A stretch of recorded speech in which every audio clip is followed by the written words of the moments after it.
Next, we are going to try Baddhakonasana or the bound angle posture.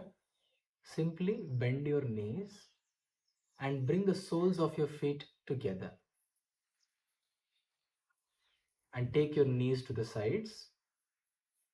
Make sure that you are feeling comfortable with the clothing.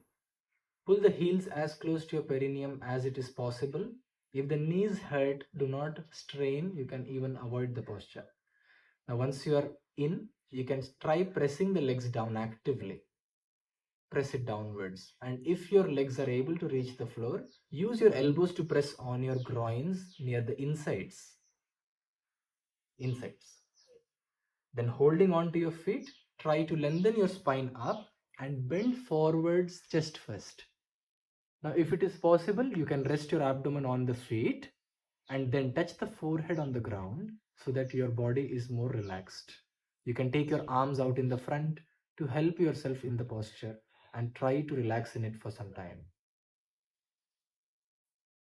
For coming out of it, you simply have to use your arms and slowly push yourself up, little by little, walking them back.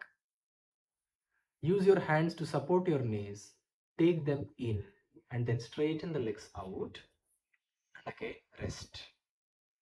Let your feet fall to the sides and be relaxed.